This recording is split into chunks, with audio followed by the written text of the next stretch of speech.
네, 정치권의 허심탄회한 속내를 들여다보는 시간이죠. 각설하고 시즌2. 자, 장해찬 재단법인 청년재단 이사장, 현근택 변호사 함께하겠습니다. 두 분 어서 오세요. 안녕하세요. 네, 안녕하세요. 자, 본격적으로 시작해보죠. 야, 이게 뭡니까? 오늘은 이게 부인 대전. 두 분이 다 각각 키워드로 부인 사건을 들고 오셔가지고 이렇게 됐는데, 자, 첫 번째 키워드 언터처블 김건희. 아, 이거 영화 제목인데. 두 번째 키워드 꼬리 자르기 김혜경. 야, 오늘 뭐 대단합니다. 키워드만 봐도 불꽃이 튑니다. 자, 먼저 현 변호사님, 언터처블 김건희 어떤 의미예요? 이게 사실은 뭐 제가 봐도 거의 대선 아직 안 끝난 시즌 2 같은데. 아, 그래요? 예, 왜냐하면 지금 김건희 논란 같은 경우에가 뭐 워낙 오래된 거잖아요. 그런데 이제 최근에 제가 이 제목을 뽑은 이유는 이게 사실은 이제 뭐 여러 가지 논란이 있지만 뭐 사적 채용이든 문제도 있는데 결국 이 문제를 어떻게 처리하느냐 문제잖아요. 네네네. 결국은 이제 제2부속실은 뭐 만들 생각이 없는 것 같고 이제 그때 국회 운영에도 보니까 뭐 고려 안 하는 거지 않습니까? 네네. 또 일단 문정수도 없고 그러면 이제 결국 특별감찰관 얘기가 나와야 되는데 네. 이것도 뭐 어찌 보면 뭐 북한 인권재단 해라 뭐 교육위원 해라 여러 가지 이제 조건을 걸고 있거든요. 이게 잘 안 되는 것 같다. 그럼 어떻게 관리할 거냐 이 문제인데 제가 이 제목을 뽑은 거는 일단 어제 오늘 이제 논란이 되고 있는 게 결국은 대통령 동선과 관련된 문제인데. 팬카페. 그렇죠. 팬카페. 근데 강신업 변호사가 처음에 팬카페 얘기 나왔을 때 네네. 김건희 여사가 만들려고 했다. 이 얘기 스스로 했어요. 네. 물론 나중엔 부인했지만. 그럼 만들려고 했으면 그걸 접을 수 있는 것도 결국은 김건희 여사가 하면 되거든요. 하지 말아라. 해산해라. 아니면 강신업 변호사가 요즘 말을 되게 세게 하거든요. 지금 이제 회장직은 내려놨죠. 회장직 내려놨지만 그런데도. 어쨌든 이제 뭐 저는 영향력이 있다고 보는데 발언이나 이런 걸 보면 굉장히 세게 해요. 네. 누가 봐도 좀 불편하게. 그러니까 일반 변호사를 떠나서 일반인들도 잘 안 쓰는 용어들을 막 이렇게 페이스북에 쓰고 그러고 네네. 있는데 그게 모든 국민들이 보기엔 좀 불편하거든요. 근데 이거를 제어하거나 아니면 좀 관리 통제할 수 있는 분이 저는 김건희 여사라고 봐요. 본인이 직접 본인 팬카페니까. 그렇죠. 직접 예를 들어서 그만해라. 네. 그리고 강신업 변호사 그만해라 이러면 되거든요. 근데 지난번에도 어떻게 했냐면 지인한테 나는 관계없다라는 문자를 보냈다라고 전해졌다라고 언론에 보도됐어요. 그러니까 전원을 한 3번 거쳐가지고. 뭐 그럴 필요가 뭐 있어요. 직접 저는 앞으로 이 팬카페에 관여 안 하고 있고 팬카페는 저 관계 없습니다. 활동 안 했으면 좋겠습니다. 이렇게 딱 한마디 하면 되는 거예요. 네. 그 말이 그렇게 어려운가요? 자, 해법까지 문제 제기하도록 해법까지 내셨는데 장 이사장님 왜 안 될까요? 그럼? 그러니까 저는 일단 이번에 대통령의 동선이 언론 등을 통해 공개되기 전에 팬클럽을 통해서 공개된 건 대단히 부적절하다고 생각을 합니다. 그리고 지금 이 출처를 대통령실 경호처에서 찾고 있다고 하는데 뭐 당에 이제 대구시당에 협조를 요청했는데 거기서 새어나간 것이든 어떤 식으로 유출된 것이든 그 책임자 실무진을 일벌백계 해야 한다고 생각하고 재발 방지가 필요하다고 봐요. 그러나 다만 이 하필 팬클럽을 통해 유출되었다고 해서 이번 사건의 책임을 전부 다 김건희 여사에게 물을 수 있느냐. 그건 그 실무진이 책임을 지면 되는 문제거든요. 그리고 제가 자발적으로 국민이나 지지자들이 모인 팬클럽에 대해서 이래라 저래라 말하는 건 전 좀 부적절하다고 봐요. 이게 뭐 공공의 성격을 가진 단체는 아니잖아요. 다만 이분들이 아마 진심으로 김건희 여사나 윤석열 대통령이 잘 되기를 바라는 순수한 마음일 겁니다.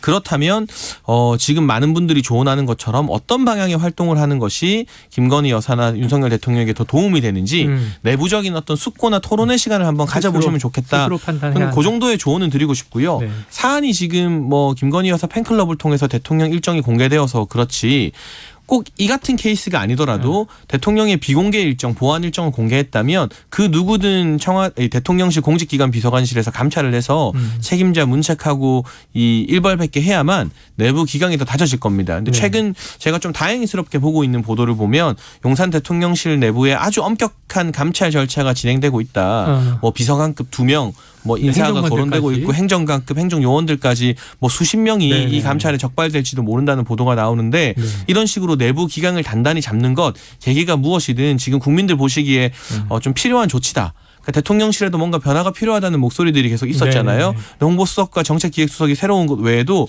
실무진들부터 어떤 정신적 무장을 새로 하는 모습 또 필요하다면 실수가 있었던 분들 책임질 분들 내보내는 모습 보여주는 거 지금 단계에서 필요하다는 생각이 드네요.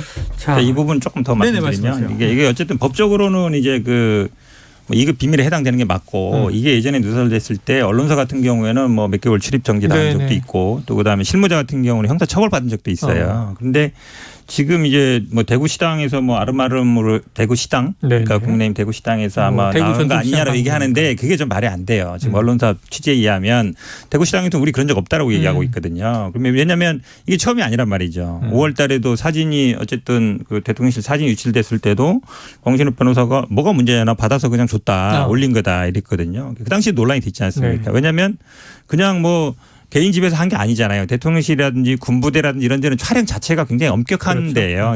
허가를 받아야 되는 거거든요. 근데 그게 결국은 공적 조직을 통하지 않고 그러니까 사적으로 그냥 흘러다닌 거잖아요. 그러니까 그런 예전 사례가 있기 때문에 이번도 강하게 의심하는 거거든요. 그러니까 예를 들어서 만약에 이번에도 누군가 누설했는데 과거와 같처럼 이게 뭐 감사를 해서 나온 다음에 그 사람에 대해서 뭐 징계를 한다든지 하면 모르겠지만 지금처럼 뭐 여기저기서 그냥 떠다니다가 그냥 알려졌다 이렇게 위야무야 해버리면 결국은 아무도 책임 안 진다는 것으로 갈 수 있잖아요. 네. 저는 뭐 그렇게 갈 가능성도 있어 보입니다. 그래서 이제 이게 지금 이제 유출 문제는 이게 조사 중이라니까 아까 뭐 이 장 이사장님 동의하신 것처럼 이거는 정말 문제가 있는 거니까 일벌백계 해야 된다 하고 팬카페는 이게 자발적 또 민간인 커뮤니티니까 뭐 법적으로 해산 이렇게 할 수는 없는 거고 알아서 해주길 바란다는데 문제는 그 최근의 사안들이 아니라 누적돼 있는 것들의 문제 때문에 언터처블이라는 수식어를 붙이신 것 같아요. 이게 보니까 재밌네요. 홍준표 대구시장은 영부인 팬카페를 해산해야 한다. 같은 여권 내 지자체장이 이렇게 주장을 했고 막시무스를 자처한 이준석보다 더 코미디다 이렇게 얘기를 했어요. 근데 여기에 전 회장인 그 강 변호사가 좀 방송 용어는 안 됩니다. 뭐 XXX 닥쳐라 이런 이제 비난을 또 올리고 거친 장외전이 가는데 그러다 보니까 이제 이 책임 소재가 자꾸 김건희 여사 쪽으로 가는 것 같아요. 또 최근에 논문 표절 논란에 대한 국민대 결정. 네. 그다음에 거기서 또 더 나가서 지금 허위 경력 관련해서 경찰의 무혐의 이런 것들이 다 결국은 터치를 못하는 거 아니냐? 그렇죠. 이 얘기인 거죠. 국민대도 물론 뭐 있었지만 아마 뭐 몇 페이지는 그대로 복사하는 게 많다는 거지 않습니까? 그런데 어쨌든 뭐 표절 아니다. 심지어 검증 못한다라는 얘기 있었고 학력 허위 경력 문제도 사실은 대선 때 많이 논란이 됐습니다만 지금 뭐 공식 발표는 아닙니다만 언론 보도에 의하면 불성취할 거다. 한마디로 하면 혐의 없음 결정할 거다라는 얘기가 나오고 있지 않습니까? 이게 결국은 이제 뭐 공소시효 걸린 문제도 있었는데 생각해 보시면 돼요. 그러니까 조국 전 장관 사건 때 보면 표창장이라든지 무슨 뭐 인턴 증명도 그거 막 압수수색하고 막 그랬거든요. 근데 김건희 여사 학력 경력 관련 물에서 뭐 경찰이 어디 뭐 대학교 압수수색했다는 얘기 들어본 적 있어요? 저는 못 들어봤어요. 그러니까 어쨌든 수사에 있어서 벌써 다르게 본다는 얘기거든요. 뭐 주가 조작 얘기는 더 할 얘기도 없죠. 그렇게 본다 그러면 결국은 지금 누구도 이 김건희 여사 문제에 대해서는 얘기를 못 한다. 예를 들어서 지금 사적 채용 문제라든지 아니면 지금 예를 들어 팬카페 문제라든지 이런 것도 만약에 정상적으로 굴러가는 데라 그러면 예를 들어 대통령실 같은 데서 누가 뭐 예를 들어서 이거 부적절하다. 강신욱 변호사 더 이상 이제 해하지 말고 팬클럽은 우리와 공식과 관계 없으니까 해산하라든지 이랬으면 좋은데 그걸 안 하잖아요.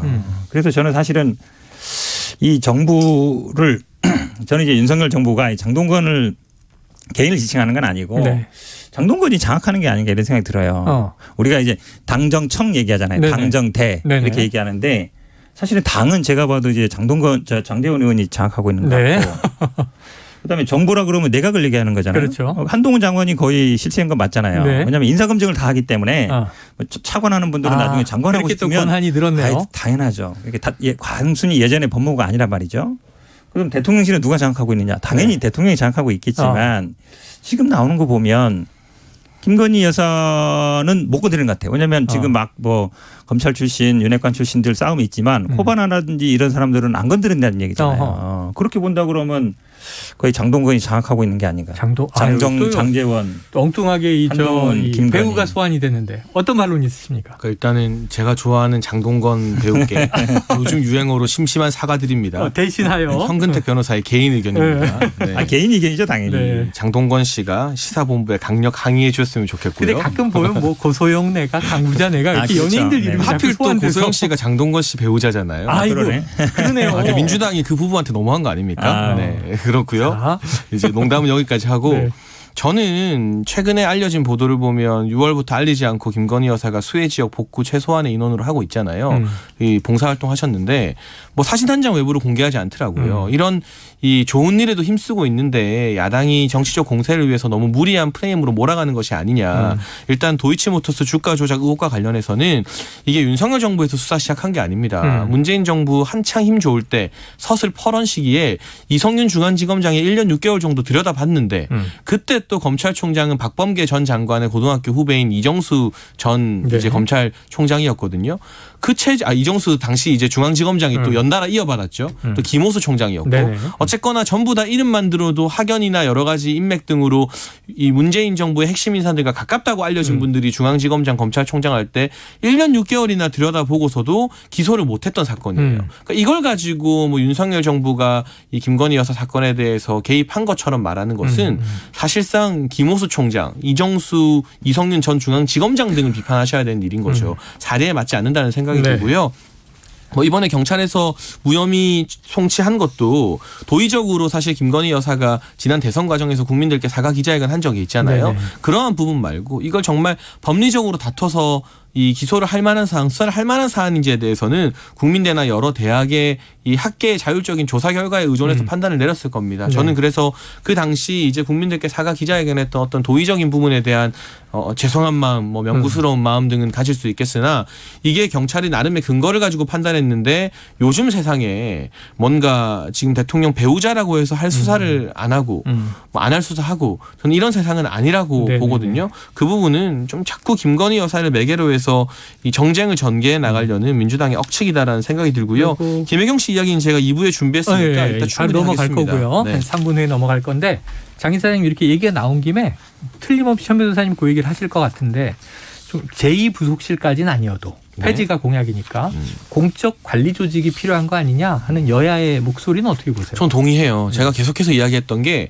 제2부속실은 오히려 그 부속실장이 새로운 권력자로 또 야당의 공격을 받을 수 있기 때문에 그보다 낮은 급으로 부속실장 휘하에 이제 예전에 제2부속실 역할을 담당하는 배우자 팀 정도가 공식적으로 있으면 좋겠다. 그러면 이 팀장은 아마 비서관급이 아니라 선임행정관급 정도가 되겠죠. 그럼 큰 이제 비서관급에 해당하는 권력자도 아닌 것이고 부속실장의 지휘나 관리 감독을 받으면서 여러 가지 업무들을 정무적으로 잘 처리할 수 있는 네네. 조언하고 조력하는 그런 어떤 배우자 팀 신설 정도는 제가 꾸준하게 이야기를 높여왔었고요. 여야 내부에서도 공감대가 있는 것 같습니다. 자, 요거 지금 이제 두 번째 김혜경 씨 이슈로 넘어가기 전에 모처럼 나오셨으니까 매주 오시진 않으니까 장해찬 이사장이 또 연루된 설전도 있어요. 연루라고 말하면 뭔가 부적절한 그러면 것 같고. 관련된? 네네. 네, 같이 엮인 네.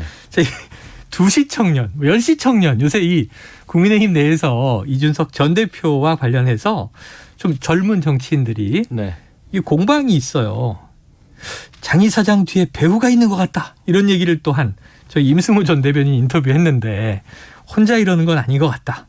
자, 어떻습니까? 일단은 상황이. 제가 좋아하는 시간 오후 2시가 다가오고 있어요. 다가오고 있습니다. 힘이 더 나는데요. 저희 끝나는 시간입니다. 일단은 이 지금 여러 가지 지형을 보면 알겠지만 2030 보수 진영 정치인 중에서는 이준석 전 대표와 친 이준석계가 절대적 주류입니다. 네. 그렇기 때문에 제가 예를 들자면 삼국지 이 장판파에선 장비처럼 혼자서 이준석 전 대표뿐만이 아니라 네. 그를 따르는 수많은 이준석 키즈, 이준석 아바타들의 파상 공세를 막아내고 있는데 배우가 있다면 그들 뒤에 이준석 전 대표라는 배우가 있는 거지 혼자 장판파의 장비 역할하고 있는 저한테 무슨 배우가 있겠습니까?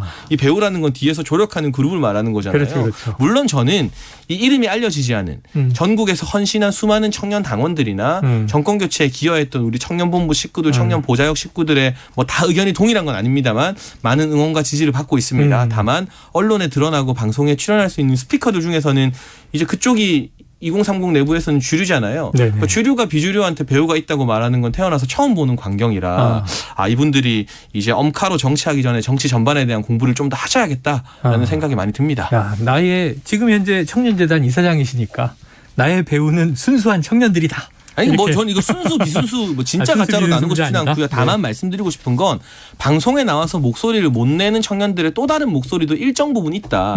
그게 마치 아예 없는 것처럼 전부 다 이전 대표의 지금 같은 어떤 비난 행보에 찬성하는 것처럼 비춰서는 절대 안 되겠다는 문제의식을 말씀드리는 거지. 저희 쪽 저를 응원하는 청년들이 무조건 옳다? 뭐 그렇게도 생각하지 않아요. 다른 목소리도 의견이 있다. 다른 거죠. 네. 네. 윤 정부의 성공을 바라는 청년들도 있다.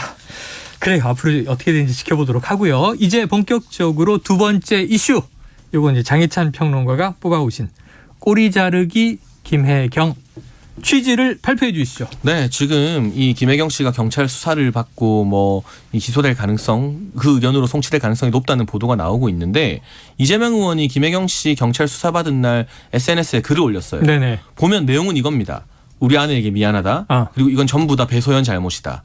그 성남시청과 경기도청에서 도대체 무슨 업무를 했는지 보고서 한 장 만들지 않았는데 거의 8년 내내 김혜경 씨 의전 업무만 전담한 것으로 알려지고 있는 네네. 배소연 씨가 본인이 자의적으로 경기도 법카를 사용해서 음식물 등을 제공했고 김혜경 씨는 그 대가를 충분히 현금으로 돌려줬는데 그걸 뭐 채워넣지 않았다는 등 모든 잘못을 배소연 씨에게 돌리는 꼬리 자르기 같거든요.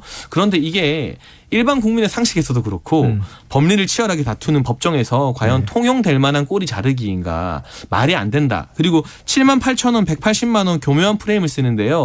국민의힘 선대본이 지난 대선 과정에서 의혹을 제기했던 것 언론을 통해서 나오고 있는 보도로는 5억 5천만 원 상당의 국고손실죄 혐의가 적용 가능하다고 생각을 합니다. 이제 배사무관의 이제 급여까지 포함한 거죠. 그렇죠. 왜냐하면 그분은 이 시정이나 도정보라고 국민 세금으로 월급 준 건데 시정 도정 아무것도 안 하고 김혜경 씨 전담만 했다면 법적 근거 없이 국고를 손실시킨 게 되는 거니까 그 급여 약 3억 정도 이상이 포함되는 것이고요. 또 법인카드 사용액도 7만 8천 원이다 180만 원이다 하는데 이 언론 보도를 보면 저는 기사의 근거에서 말씀드리면 경찰에서는 약 2천만 원 이상으로 판단하고 있는 것 같아요. 그러니까 이런 이 꼬리를 자르면서 마치 7만 8천 원 하나 때문에 김혜경 씨가 경찰 소환된 것처럼 말하는 전형적인 물타기다라는 말씀을 드리겠습니다. 법률적 사안이기 때문에 오늘 특별히 변호사를 모셨습니다. 현근택 변호사님 얘기해 주시죠. 법적인 얘기는 너무 많이 해가지고 이제 논란이 되는 건 이게 7만 8천 원 이게 프레임 네네네네. 이건 사실 경찰 스스로 만든 거예요. 예. 왜 그러냐면 7만 8천 원은 대선 때 안 나온 얘기예요. 대선 때는 법인카드를 사적으로 썼느냐 안 썼느냐 뭐 그거를 1,000만 원 넘는 그렇죠. 그걸 지시했느냐 안 했느냐 있기 때문에 그때는 안 나오던 얘기인데 왜 나오느냐. 이거는 결국은 공직선거법 때문에 나온 얘기거든요. 네네네. 제가 사실은 이 사건을 8월 중순에 결론 내린다고 했을 때 좀 의아하게 생각했어요. 왜 그러지? 전당대회 전에 발표한다고 그렇죠. 그랬는데. 왜냐하면 이 경기도 법인카드 문제는 횡령 배임이나 국고손실 문제예요. 네네. 그거는 공소시효가 뭐 4, 5년, 6, 7년이기 때문에 여유가 있어요. 9월 말까지 끝낼 이유가 없어요. 9월 초까지. 근데 8월 말까지 했을 때 이 얘기가 나왔거든요. 결국은 공직선거법. 왜 공직선거법을 물고 갔냐면 이건 이재명 의원을 끌어들이기 위한 거예요. 공직선거법이라는 거는 그 당시 후보일 때 본인의 배우자가 식사 대접했다. 네. 그거잖아요. 그게 결국 7만 8천 원이거든요. 네네. 그러면 결국은 7만 8천 원을 끌고 들어간 거는 경찰이다. 어쨌든 9월 공직선거법으로 9일이 공소시효 만료니까. 공소시효 만료이기 때문에.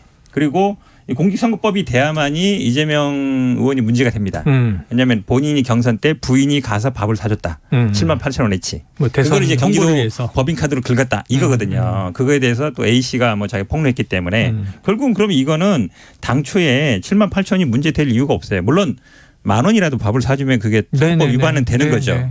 근데 당초에 논란과는 좀 벗어나 있는 거죠. 당초에. 그래서 저는 오히려 포인트 자체를 좀 어긋났다고 보고. 7만 8천 원 논란은 경찰이 시작한 거다. 그럼요. 왜 이거를 8월 말에 수사 끝내고 당초에 문제가 안 됐던 공직선거법 문제로 몰고 간 거잖아요. 네네. 그러니까 법인카드로 저는 이 5시간 조사 받았다 그랬는데 경찰 조사 5시간 하면요. 한두 시간 정도는 그냥 저 신원 확인하거든요. 지문도 찍고 그다음 뒤에 가면 또 확인도 해야 돼요. 조서 다 읽어보고 지장 찍어야죠. 실제 조사하는 시간은 한 3-4시간밖에 안 돼요. 그런데 당연히 부인했겠지만 이 부분이 별 물어볼 게 없지 않았나도 생각 싶어요. 왜냐하면 물론 7만 8천 원 말고도 물어봤겠죠. 법인카드 경기도 법인카드에 든 건 배모 씨나 A 씨 다 소환 조사를 했으니까 이제 그 내용 물어봤을 텐데 큰 내용은 없는 것 같아요. 5시간이면 저도 뭐 조사도 많이 가보잖아요. 보통 그렇죠. 한 건 간단한 예를 들어서 명예훼손이나 발언 한 건 정도 하면 이 정도 조사해요.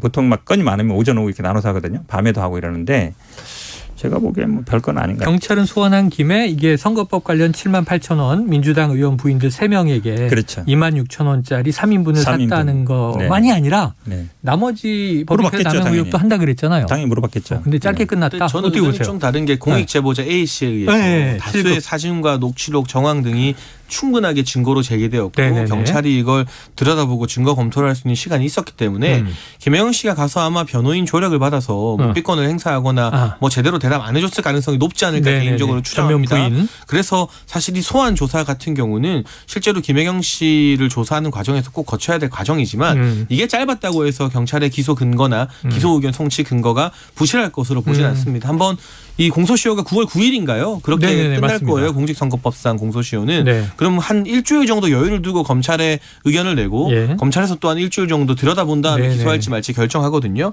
그러니까 8월 말에는 8월을 넘기기 전에는 네. 경찰에서 검찰로 어떤 식으로든 송치를 하거나 네. 뭐 의견을 낼 수밖에 없습니다. 뭐 구속 의견, 불구속 의견. 그 과정을 이제 한번 지켜보시죠. 알겠습니다. 지켜보도록 하고 2주 정도 남았습니다. 그런데 지금 이거 또 법조인이 계시니까 네. 지금 이제 오늘 나온 뉴스들을 쭉 보면 그 문제가 된 5급 배모 사무관은 네. 이 죄를 좀 피하기는 어려울 것 같아요. 근데 김혜경 씨는 몰랐다. 이 입장인 거고. 근데 이제 말씀하신 7급 A씨가 제보자로 계속 이런 일이 있었다. 자, 근데 지금 다음 주에 사전 구속영장 영장, 실질 예, 그렇죠. 심사를 네. 청구했고 다음 주에 이제 실질 심사를 한다는 거죠. 네. 구속 가능성 어떻게 보세요? 저는 뭐 기각될 가능성이 있다 봅니다. 왜 그러냐면 결국은 구속이라는 거는 우리는 뭐 처벌로 생각하잖아요. 네. 근데 원래는 법적으로 안 그래요. 1번은 혐의가 있냐 없냐. 그다음에 2번째는 증거인멸 우려가 있냐. 3번째는 도망갈 우려가 있냐 이거거든요. 네네네. 근데 이 배모 씨 수사는 4월 정도부터 시작됐어요. 시작돼서 일단 경기도청 압수수색했고 본인 집도 했고 네. 핸드폰도 했고 그 식당 뭐 120군데 정도 압수수색했잖아요. 본인 소환도 여러 번 조사 받았거든요. 네. 그러면 이제 증거는 다 나온 거고. 그 다음에 예를 들어서 뭐 예를 들어 도망가겠느냐. 뭐 도망이라는 거는 보통 주거지가 있냐. 네네. 자기 주민등록상 주소지하고 실제 주거지가 같냐. 네. 자기 집이 있냐 이런 거 보는 거거든요. 근데 이분도 뭐 부르면 또 갔고. 그런데 사실은 지금 말씀처럼 이게 만약에 급여 예를 들어서 채용이 문제가 있는데 그거를 다 국고손실로 한다. 네네네.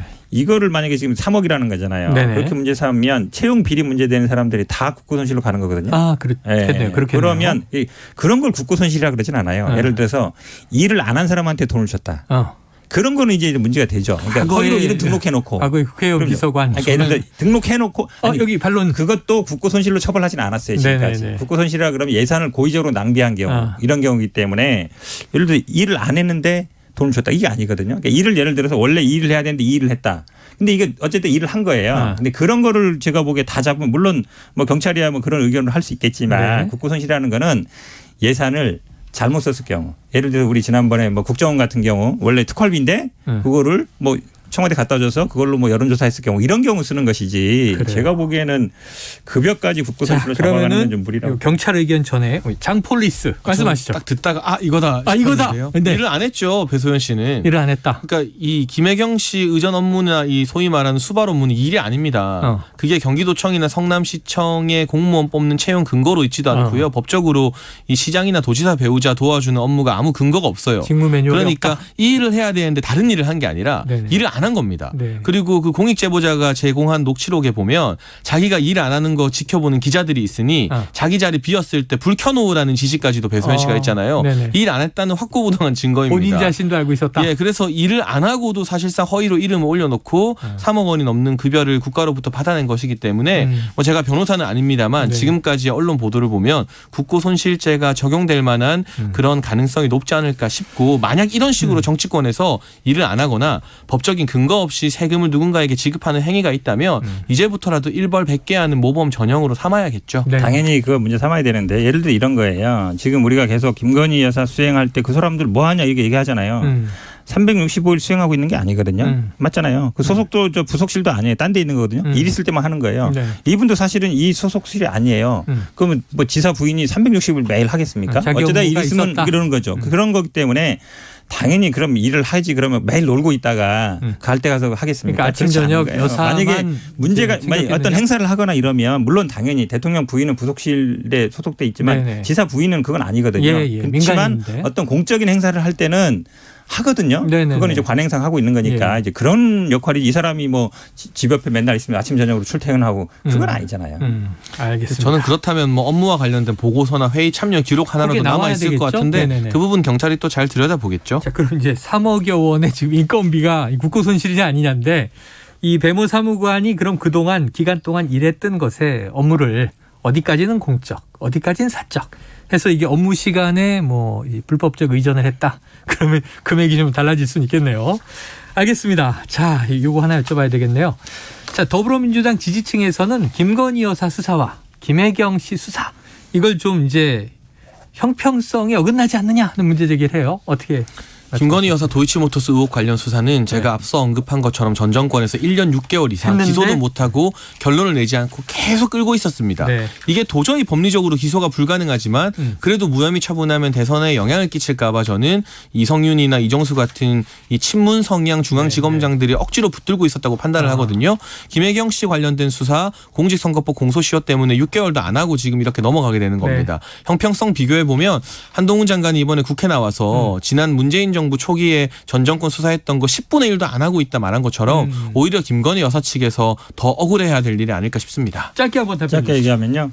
지금 이 학력 경력 문제는 결국은 이제 뭐 사기, 사문서 위조, 행사, 업무방해 이런 건데 뭘로 지금 결정하냐고 나오면 공소권 없음 결정한다는 얘기가 나와요. 네네네. 한마디로 얘기하면 공소시효 지났다. 사실 그때도 공소시효 굉장히 문제됐어요. 대선 때도. 지난 게 있고 안 지난 게 있다. 지금 이제 공소시효 끝나서 지금 없다는 식으로 얘기하는데 어쨌든 만약에 공소시효가 남아있다 그러면 예를 들어 조국 장관 사례를 보면 지금 예를 들어 서일대, 수원여대, 안양대, 국민대 압수수색을 해야 돼요. 네. 해야 되잖아요. 안 하잖아요.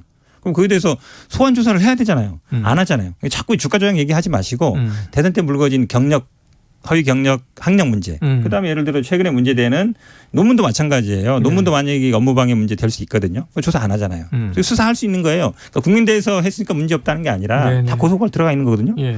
지금 이제 사적 채용 문제나 뭐 수의계약 했다는 문제들도 다 고발 들어가 있어요. 수사 안 하잖아요. 그러니까 당연히 그 얘기 나오는 거죠. 알겠습니다. 자, 앞으로의 또 흘러가는 이 양방을 지켜보고 각설하고 시즌2에서 불꽃 공방을 펼쳐보도록 하죠. 오늘은 여기서 정리하죠. 장희찬 재단법인 청년재단 이사장 그리고 현근택 변호사와 각설하고 시즌2 함께했습니다. 두 분 고맙습니다. 감사합니다. 고맙습니다.